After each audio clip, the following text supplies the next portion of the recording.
صلى عليك الله. Bismillahirrahmanirrahim. Assalamualaikum warahmatullahi wabarakatuh. Alhamdulillah wassalatu wassalamu ala Rasulillah wa ala alihi wa sahbihi wa man walah wa ba'd. Saudara-saudariku, di antara tuntunan fikih yang sangat penting diketahui dan dijalankan oleh setiap muslim ataupun muslimah dalam syariat Islam adalah tuntunan mandi janabah. Mandi besar yang dilakukan baik oleh lelaki ataupun perempuan yang telah mengalami mimpi tertentu atau telah berlangsungnya hubungan seksual suami istri secara legal atau hal-hal yang sejenis dengannya. Tuntunan dimaksud telah disampaikan oleh Rasulullah SAW dengan sangat detail dan direkam dengan sangat sempurna oleh para ulama kita, khususnya para ulama hadis dalam kitab-kitab hadis mereka. Di antara sekian kitab itu, bersama kita saat ini ada kitab Imam Muslim dikenal dengan Sahih Muslim. Jika Anda memasuki kitab yang ketiga, yaitu Kitabul Haid, ya, di bab yang ke-9, bab Sifatul Ghuslil Janabah, bab tentang tata cara mandi janabah. Anda akan temukan di sini di nomor hadis 316, 317, ya, dan selanjutnya bagaimana Sayyidah Aisyah radhiyallahu taala anha memberikan contoh gambaran seperti yang disaksikan dari perbuatan Nabi sallallahu alaihi wasallam, yang dengan itu memberi petunjuk pada kita bagaimana cara mengerjakan mandi janabah dimaksud. Saya bacakan sejenak, kemudian kita akan praktekkan langsung, ya, dari lokasi kamar mandi tertentu supaya lebih paham apa yang akan coba kita lakukan. Saya akan bacakan satu hadis dulu, ya, ke rawi terakhirnya saja. Qala an Aisyah radhiyallahu taala anha qalat, hadis ini diperoleh dari Sayyidah Aisyah ummul mukminin, semoga Allah meridai kepada beliau. Beliau menyampaikan, kana Rasulullah sallallahu alaihi wasallam, adalah Rasulullah sallallahu alaihi wasallam, idza tasala minal janabati, apabila beliau melakukan mandi janabah, mandi besar, yabda'u fayaghsilu yadayhi, maka beliau akan memulai dengan mencuci kedua telapak tangannya dulu, dibersihkan dulu telapak tangannya. Kemudian thumma yufrigu bi yaminihi 'ala shimalihi fayaghsilu farjahu. Setelah itu beliau kemudian menuangkan dengan tangan kanannya ke tangan kirinya, ya, sejumlah kadar air tertentu. Kalau bisa kita gunakan misalnya pakai gayung, ya, atau kita bisa gunakan dari keran untuk mengambil, ya, kemudian dialirkan ke tangan kiri untuk membersihkan pertama bagian kemaluannya terlebih dahulu. Setelah itu thumma yatawadda wudu'ahu lis-shalah, kemudian beliau menunaikan wudu seperti wudu untuk menunaikan salat, ya, jadi tadi membersihkan telapak tangan keduanya, menuangkan dari tangan kanan air ke bagian tangan kiri dan membasuh atau membersihkan kemaluan, kemudian berwudu seperti halnya wudu salat. Tsumma ya'khudhul ma'a fayudkhilu asabi'ahu fi usul asy-sya'ri. Kemudian beliau mengambil air, ya, lalu dengan air itu beliau menyela-nyela, ya, di bagian rambut ke kepalanya sehingga meresapkan air kepada bagian kepala secara merata. Lalu kita lanjutkan. Jadi mohon izin saya nggak pakai kacamata, ya, jadi saya menyesuaikan. Bismillah. Kemudian hatta idza ra'a an qad istabra'a hafana 'ala ra'si thalatha hafanat. Kemudian ketika beliau sudah merasakan, jadi sudah mulai merata dengan baik, ya, baru diserapkan, ya, dialirkan secara merata dengan jemarinya. Setelah itu baru kemudian dibasuhkan, ya, 3 kali basuhan disiram, ya, ke kepala itu sehingga menyerap dengan sempurna ke bagian pori-pori dan ke seluruh bagian kepalanya. Setelah itu thumma afadha 'ala sa'iri jasadihi thumma ghasala rijlaihi, lalu menyempurnakan untuk membasuh seluruh tubuhnya dari kanannya kirinya secara sempurna keseluruhannya, baru kemudian di akhir membasuh kedua kakinya. Nah, ini nanti ada yang menarik, ya, sebelum kita praktekkan teman-teman sekalian. Ini pun ada di Al-Bukhari. Di sini disebutkan nomor hadis 248, 262, juga nomor hadis 272.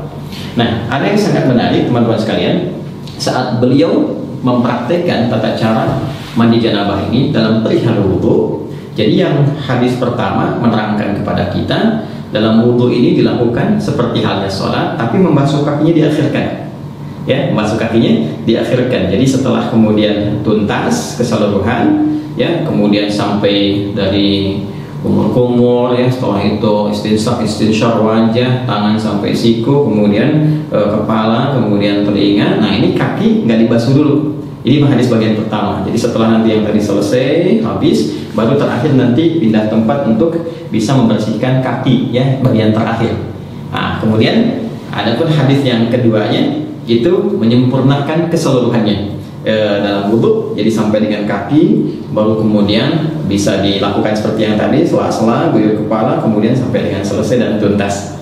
Dan dua-duanya nggak ada persoalan, tinggal pilih mana yang paling mudah untuk dilakukan. Hanya tipis saja perbedaan untuk membasuh kaki dalam perihal wudhunya, apakah diakhirkan atau diawalkan. Nah, sekarang untuk lebih jelasnya kita coba praktek, ya. Kita praktek, kita melihat bagaimana praktek menggunakan keran dan juga menggunakan gayung. Bismillah. Yuk. Baik teman-teman sekalian, sebelum kita masuk mempraktekkan, ingat masuk kamar mandi, dua hal yang sangat penting. Pertama, langkahkan kaki kiri kita dulu, ya. Jadi masuk nanti melangkah kaki kiri sambil mengucapkan, ya, Allahumma inni a'udzubika minal khubuthi wal khaba'ith.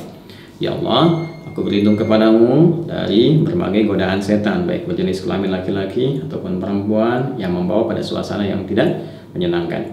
Ingat, ya, banyak hal yang kotor. Supaya tidak berlama-lama, fokus kaki kiri, langkahkan masuk, kemudian doa yang tadi disampaikan, dan bersiap kita mencoba untuk mempraktikkan. Nah, ini saya ingin jelaskan dulu sama teman-teman bahwa posisinya ini saya tampilkan yang komplit, ya, komplit dalam pengertian bahwa di kekinian kan kita bisa menggunakan keran seperti ini, kan? Kemudian juga ada yang menggunakan gayung seperti ini, ya, atau juga menggunakan shower seperti ini, ya.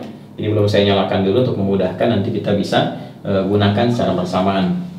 Baik, yang pertama, berdasarkan praktek dari hadis yang telah kita bacakan tadi, maka kita mulai dengan mencuci telapak tangan terlebih dahulu, ya, dengan semua jari-jari yang melekat di dalamnya. Karena itu penting bagi kita untuk mencontohkan. Pertama, karena kita akan coba menggunakan keran terlebih dahulu, maka ini kita geser dulu, ya, embernya. Jadi tidak kita coba tadahi di bawahnya dulu, supaya air yang diduga tidak bersihnya itu tidak langsung masuk ke dalam bagian ember atau bejana, ya. Walaupun nanti beberapa bagian dari proses kita untuk melakukan tuntunan syariat ini bisa kita tadahi dengan air, ya. Jadi kita basuh dulu seperti ini teman-teman sekalian, ya. Nah, seperti ini. Nah, tentu kita ucapkan bismillah dalam hati, ya. Demikian. Nah, seperti ini. Jadi rasa sudah bersih teman-teman sekalian, boleh kita matikan, ya. Lalu kita tadahi begini, ya, supaya tidak terlampau banyak nanti air yang mengalir keluar sehingga berlebihan, ya, dan sangat tidak disukai berlebihan. Baik, kemudian setelah itu kita coba nyalakan dulu teman-teman sekalian, ya. Lalu siapkan sabun. Ini sabun, ya, sebelumnya sudah ada. Kita siapkan sabunnya dulu.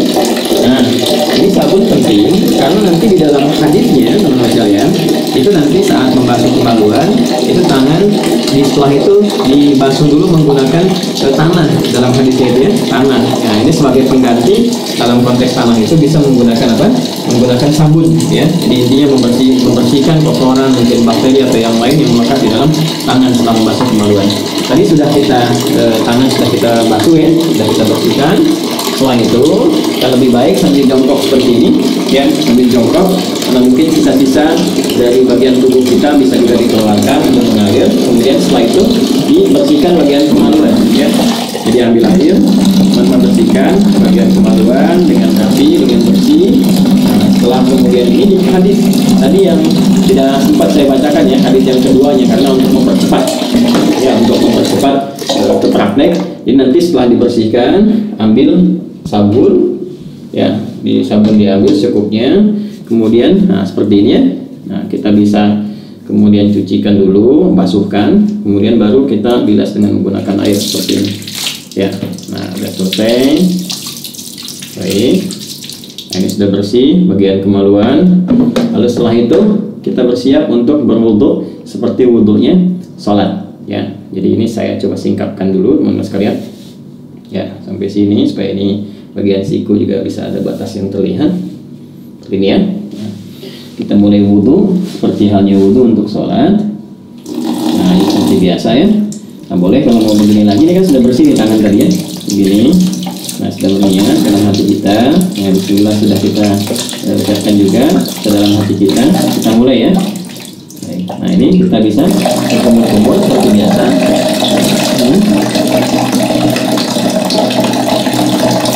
Nah boleh berkumur-kumur itu bisa sambil berkumur demikian, lalu kemudian kita bisa serap sambil istinsyak dan istinsyak seperti ini cara pertama.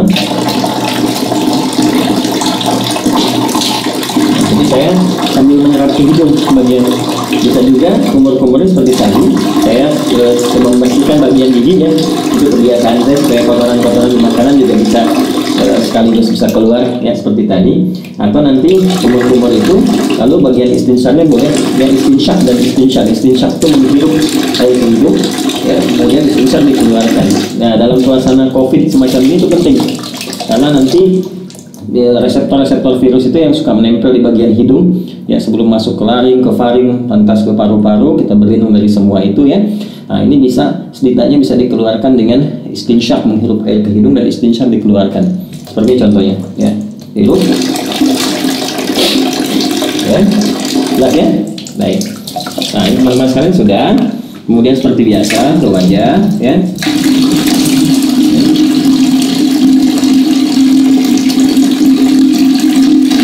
Teman-teman ya, ingat yang pernah saya contohkan. Jadi ngambil air, ini saya ambilkan, ini nggak apa-apa saya agak ini karena saya tadah di bawah ya. Nah, seperti ini, lihat baik-baik. Nah, begini, ini yang jempol ya, ke bagian belakang telinga begini. Lalu seperti ini, teman-teman. Nah, tadi sudah begini ke bagian belakang, begini. Nah, yang telunjuk ke sini untuk membersihkan bagian ujung-ujung mata. Tuh. Kalau yang ada jenggot dimulai seperti ini ya. Baik. Seperti biasa 2-3 kali, jadi boleh 2 kali, boleh 3 kali untuk menyempurnakan. Saya contohkan seperti itu saja ya. Jadi kemudian teman-teman, nah ini kalau biasanya saya kalau nggak pakai tadah di bawah seperti di tempat wudhu masjid atau apa, ini dibuka, nanti biasanya saya matikan dulu gini. Tuh, ya, tangan sampai siku seperti biasa, kanan dulu sampai selesai ya. Lalu setelah itu biasa yang kirinya ya, ini 2 kali, bisa 2 kali ya, sampai 3 kali, baru setelah 2-3 kali kiri ya. Nah, ini juga sama ya, 2-3 kali teman-teman sekalian. 2-3 kali itu ambil air lagi ya, kalau kita mau rasakan begini nggak ada masalah kan. Terus setelah itu bagian kepala kita rasakan ya, diusap sini ke belakang, balikan kembali ya. Boleh langsung ke telinga begini ya, seperti ini boleh ya. Atau juga bisa teman-teman lakukan kepala dulu, balik, kemudian ambil air lagi untuk telinga ya. Nah bagian kaki ini bisa kita lakukan sekarang ya, seperti biasa wudhu biasa. Bagian kakinya misalnya seperti ini ya, ambil begini kan. Nah ini ya, ya bagian jari-jari jangan lupa teman-teman. Nah seperti ini ya, yang tadi lagi ya, terus kanan, kemudian juga yang kiri ya, disempurnakan teman-teman seperti biasa teman-teman lakukan ya, yang kirinya. Nah ini terus mulai dulu bersihkan ujung-ujungnya seperti ini ya. Nah, mulai begini. Nah ini kalau teman-teman mau lakukan hadis yang pertama, bisa yang kedua ini nggak dibasuh dulu kaki ya. Setelah selesai tadi ke kepala, ke telinga, jadi langsung kemudian melakukan ke yang selanjutnya, tahap selanjutnya. Apa itu? Yaitu ambil air seperti ini ya. Bisa kita tumpahkan dulu sedikit seperti ini. Lalu di sela-sela sini ya, sampai kita merasakan pori-pori kepala itu sudah mulai basah ya, begini ya teman-teman sekalian. Nah kita bisa ambil lagi, ini biarkan mengalir juga apa-apa, nanti terakhir kita dari gayung ya. Nah seperti ini, nah saya letak ya, nggak ada beda laki-laki dengan perempuan ya. Nah, seperti ini biasanya ya. Nah setelah itu cukup, bisa sekali, bisa 2 kali ya. Setelah itu teman-teman disebutkan dalam hadis, kemudian Nabi mengambil air. Tentu bisa dengan ini, bisa dengan tadi kan dengan ini ya, dengan kepalan bukan kepalan terbuka begini ya, antara telapak tangan kanan kiri disatukan begini, kemudian disiramkan ke kepala, untuk ke kepala dulu, meratakan kepala seperti ini ya. Jadi bisa aja sebenarnya pakai telapak tangan ke kepala dulu. Tadi kan sedikit-sedikit ya, sela-sela. Kalau ini meratakan, kalau bisa menggunakan ini juga boleh, gunakan kerangnya. Saya coba contohkan pakai ini dulu. Tuh ya, secara menyeluruh, jadi selesai gitu ya. Atasnya ini 3 kali ya, jadi 3 kali dicontohkannya ya. Jadi kita seperti ini. Ya, boleh pakai gayung juga, ini untuk kepala dulu ya. Tadi kan kepala. Nah, baru setelah itu disiram ya, siram di seluruh tubuh. Ini sudah merasakan rata, sudah enak ya. Nanti ada hikmahnya loh, kenapa kepala dulu itu ada hikmahnya ya, termasuk nanti terkait dengan kesehatan, kesegaran tubuh, dan juga bagaimana menghidupkan kembali semangat dalam beraktivitas supaya nggak malas, lemas, kemudian daya pikir jadi kuat dan sebagainya ya. Lalu kemudian membantu secara sempurna dari bagian kanan sampai kiri sampai dengan selesai. Ini kalau kepala sudah, kita turun dari sini ya. Nah, sampai selesai, terus ratakan ya. Jadi juga pinjam sini, terus ratakan sampai dengan selesai ya, sampai selesai semuanya ya. Sabun seperti biasa. Nah, kalau pakai shower, nah ini ya di atas ini. Nah, ini saya turunin dulu ya, biar memudahkan, biar nggak ini sama kamera kan, ini bisa begini juga ya. Nah, ini tinggal begini aja, atau dipasang di atas seperti tadi ya. Nah, ini begini, pasangkan lagi. Nah ya, kemudian seperti ini. Nah, ini lebih rata ya, sebelah kanan ini pakai apa, pakai sabun dan seterusnya. Nah, kemudian selesai teman-teman sekalian.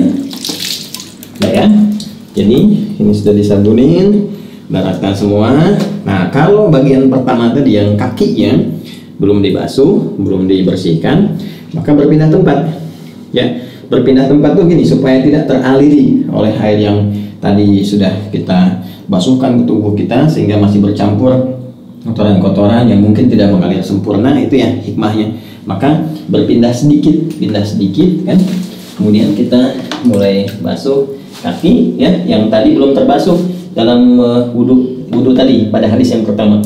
Boleh kita basuhkan sesuai seperti yang dalam apa namanya wudhu. Kita ambil misalnya begini ya, kita basuhkan.